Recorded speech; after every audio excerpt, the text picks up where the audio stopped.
On today's episode of the Aeong Show, we'll be talking about last night's episode of AEW Dynamite and Collision.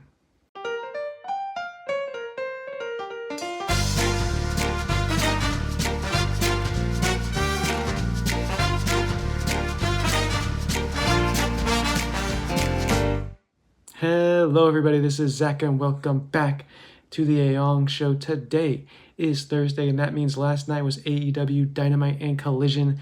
So now we're going to talk about everything that happened on it. Of course, we have Wrestle Dream coming up this Saturday night. Should be an amazing show, and let's get into everything that built up to that tonight. We started off the show with the final words between Chris Statlander, the AEW Women's World Champion, and Timeless Toni Storm, of course, the former champion, current challenger. They're wrestling at Wrestle Dream, so this is their big final confrontation. Renee, of course, was the intermediate for the conversation. You know, they start already just ripping off their clothes, getting ready to fight. Renee is like, calm down, we're gonna do this normal. So they start going back and forth. I mean, Tony's kind of she thought she'd be free without the title, but now she realized that she needs it more than ever. And Statlander's I am the best right now, and I'm the one who should be champion. Then they decide to go to the ring. They brawl a little bit. They each hand each other the belt, showing okay, hit me with the belt, take the cheap way out. But neither of them does it. Tony walks off, and I mean, should be an amazing match on the pay-per-view. I can't wait for it. They've never wrestled one-on-one before. It's a very big match. I think Statlander's really coming into her own as champion, and beating Tony again will be a big moment for her, so I can't wait for that. After that, we had Jungle Boy give a little promo with Luchasaurus, pretty much just saying he doesn't really hate the Bucks. He still kind of loves them, but he's really upset because after everything that happened with him last year, the Bucks kind of just left him high and dry. They didn't really talk with him or call him or anything like that, so now he's trying to get revenge on them for that. Then we had a GOA versus Hurt Syndicate match. Decent little tag team match here. The GOA did get the win in. This is actually the first time that the Hurt Syndicate's been beaten in a tag team match. Of course, it did take Ricochet interfering, taking out Shelton for them to get the win on them, but still Hurt Syndicate's first loss. Of course, Lashley has yet to still take a pin or anything like that, so I mean, Shelton's taken a few, and so is MVP, but Bobby Lashley is yet to, so we'll see. We'll see when he gets that big first loss on his record. Then we had, after this, a amazing promo between Darby Allin and Jon Moxley. Of course, their I Quit match at Wrestle Dream, but this was their final big promo together, and just absolutely insane. I mean, lots of Batman, kind of Joker, Riddler vibes in this one. It was them kind of in one of those jail things where they have the glass window, and they have the hole that you can talk through and stuff like that. And then each one of them's on a side and they're talking to each other, and just the promo stuff is just so great. The cinematography of it was so good. The one shot, you're seeing Moxley from the cameras behind Darby, but you can see Darby's reflection on Moxley's face. That was just such good stuff. And Moxley, of course, I mean, I cannot praise this man enough. I mean, again, I feel when the Death Riders started, I was not a fan of it for a while, the first so many months of it. And then I think closer to the end of his title reign, they all really started to figure it out what they were doing. And I think Moxley's just been on a run since then. His promos are probably one of, if not the best in the company right now. His matches have all been great. I feel the whole character of the whole Death Riders has really been figured out instead of what they were at first. And yeah, just absolutely amazing stuff. Darby, of course, he does his job very well. He is that never gonna die guy. He will keep doing whatever it takes. And again, with the Death Riders, at the end of the promo, of course, Pac comes in, just brutalizes Darby, bloodies him up, because Moxley and Darby can't touch, but Pac had no problem getting involved with that. And that leads into then the Claudio Roderick Strong match. This is a great hard-hitting match between the two of them. I mean, what do you expect from these two? I mean, they're two amazing wrestlers. They've been wrestling. I mean, they've wrestled each other 20 years ago. So, I mean, they have a lot of chemistry. Very good match. Claudio did get the win. One thing, I mean, I'll mention this again later as well. I really wish that Paragon or Roderick Strong and Kyle O'Reilly would get more momentum, I feel. Like, I think they're such a good tag team together, and like they're so talented. I feel like, you could do a lot more with them. I mean, they have good spot and all, but I just feel like they take a lot of losses. I feel like they don't always need to take losses on. Like, of course, like I don't expect Kyle O'Reilly to beat Kyle Fletcher for the title. That's fine. But I mean, like, I feel like Roddy could have won this. Like, the Death Riders don't all always need to look strong. Unless, like, I mean, like, Roddy is a great wrestler, so I mean, I would have been fine with that, but that's just me. After that, we had Kenny Omega and Jurassic Express against the Don Callis family of Hechicero, Josh Alexander, and the returning Mark Davis. Of course, he returned in Collision after the unfortunate Kota Ibushi injury. But, he's been gone for a while since he got injured. I think earlier in the year, like around the steel cage match between Fletcher and Ospreay. But yeah, he's back, and yeah, really good fun tag team match here. Again, all the guys in there are really good.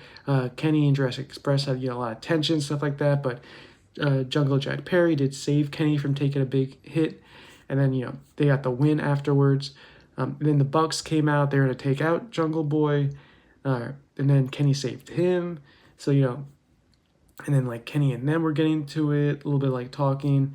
So I mean, there's still a lot of stuff going on here, of course. Like Jungle Jack Perry is still, Kenny still doesn't fully trust him, but he's kind of like, okay, you haven't done anything to me since you've come back, so I'll give you the benefit of the doubt, see if you can prove yourself. And he kind of did a little bit in the match.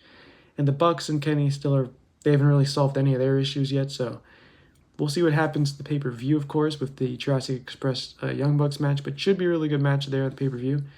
Then we had a really good match between Sky Blue and Jamie Hayter. Of course, Jamie Hayter, huge fan of. I saw her win the Women's World title a few years ago. Sky Blue has been putting a lot of big matches, I feel like, lately. Triangle of Badness as a whole, but like especially her. I mean, she had that street fight with Toni Storm a little bit ago before the All Out pay-per-view, and this was a really good match with Jamie Hayter. Of course, Jamie got the win, but yeah, good stuff there. Then we had a trios title match, Le Faction Ingobernable versus the Ops, and good match. The Ops win. Joe looked very dominant at the end of the match. I mean, he's got the big title match of Hangman on Wrestle Dream, so of course you gotta make him look good going into that. Him and Hangman got into a little bit of stuff there. Hangman saving them from the beatdown from the LFI, and then Joe had the title and he like slams it into Hangman's chest, kind of like Hangman did. They got the whole thing started. But yeah, good stuff. Can't wait for that. It's gonna be a great match in the pay-per-view as well. Then we had Kyle O'Reilly and Orange Cassidy versus Danny Garcia and Wheeler Yuta. Again, this is what I was kind of mentioning earlier. I feel like I don't know why the Death Riders need to win this match. Like, they didn't really need to win the match. I mean, Orange Cassidy, I feel like, is above Garcia and Wheeler Yuta, and Kyle's kind of like the same level. So I feel like they could have beat them, but of course, Death Riders did win. Unfortunate in my book, but great match altogether. After that, of course, like Moxley came out to the ring, but like around the end of the match to kind of like watch it, and then Darby comes out, and he gets taken out by every Death Rider. Like first Claudio takes him out, then Pac takes him out, then Wheeler and Danny take him out. Even Marina gets a hit in, but he still keeps coming. He's showing he's never gonna quit. He gets into the ring. He's bloody, messed up. He takes out the AEW flag that he apparently the one that he brought to Mount Everest. He puts it on there. He tells Mox it's never too late to quit. To him, Moxley of course gets pissed, drops him with a Death Rider on the flag, walks out. I mean, that match is gonna be absolutely insane. Like the two of them, I don't know what they have planned. It's an I Quit match, which neither guy is known for quitting, really. So I don't know what they're gonna do. It's gonna be brutal, but I cannot wait. Then we had a Harley Cameron versus Megan Bayne singles match. This was a really good match, honestly. I really enjoyed it. Megan Bayne is just a beast. I mean, since she's come into AEW, she continues to impress every time she's in the ring. And then Harley Cameron, I feel like, has really improved. Like, from when she first came in, she was just part of the QTV stuff with QT Marshall, and she was just kind of just like a comedy character, but then she started like wrestling and stuff like that on screen, and like I feel like she's just really improved her wrestling. I mean, this was a great match for her, and again, I just feel like she's really been stepping up, and like she's still hilarious, like she's still really funny, has great comedic timing and all that stuff. But again, in ring, she's just been really stepping up, which is great to see from her. I feel like again the women's wrestling in AEW has really like stepped up in the past like year plus. Again, when it first started, like the company, they had like a couple good wrestlers like Riho, Shida, and stuff like that. Like Stat was still was good, but still pretty like new to this type of stuff. So again, there's like a lot of like fluctuation and stuff like that early on until you got like then you started getting like Tony came in, you got like Jamie came in, you got like Mercedes came in last year, Willow really stepped up. Like all these people started coming in and stepping up. You have people like Julia Hart, Sky Blue, Queen Aminata, all them like really like finding themselves, and then they have like Tekla joining. So there's been a lot of big stuff happening in the AEW's women's division the past like couple of years, which again makes sense why they have this big whatchamacallit, blood and guts match coming up. I mean, you have people like Megan Bayne. I'm pretty sure we'll probably have some sort of team of Megan Bayne, Penelope Ford, the Triangle of Madness. You probably have like Queen Aminata, Jamie Hayter, maybe like Willow in there, maybe like Tony Storm in there. Like there's a lot of people they can get in there and make that like a really crazy match. So yeah, I can't wait for that one. Then of course we had our main event, which was Don Callis family of Kyle Fletcher, Lance Archer, and Rocky Romero. They faced off against Brodito and Mark Briscoe. Another fun tag team match. Brodito did get the win. Bandito's shoulders were really still playing with him, but they were able to pull off the win against Rocky Romero, getting the pin on him, because like Fletcher and Mark Briscoe just started brawling up the ramp towards the end. Then afterwards they were celebrating. Clone, the hologram clone, came out and like distracted Brodito enough for Okada to sneak in the back, hit Brody with the title, then hit the Rainmaker on Bandito, standing tall there to end the show. Of course, him and our new IWGP World Champion, Konosuke Takeshita, are wrestling against Brodito for the AEW World Tag Team titles at the pay-per-view, which should be an amazing match. That's crazy. Again, Unified Champion Okada, IWGP World Champion Takeshita against Brodito.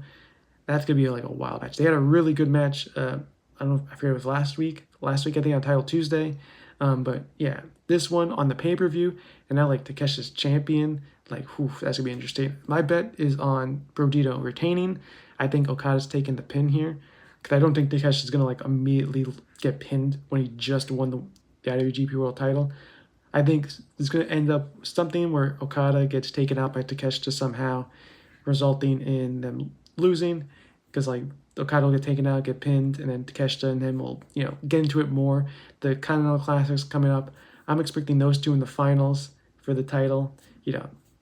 Give Takeshita their belt and get him out of the Don Callis family so he can be a major babyface in the company, because Takeshita is absolute money right now. Again, IWGP World Champion might be main eventing Wrestle Kingdom. I mean, we still don't really know what's going to main event Wrestle Kingdom, because we still don't really know what Tanahashi is going to do for his last ever match. But if Takeshita is going into Wrestle Kingdom as World Champion, that's big for him. So yeah, can't wait. A lot of good stuff coming on the world of wrestling. Again, AEW Wrestle Dream this Saturday. Cannot wait. Leave a comment what you thought about this episode of Dynamite and Collision. Like the video, subscribe for more videos like this, and I will talk to you all next time. Peace.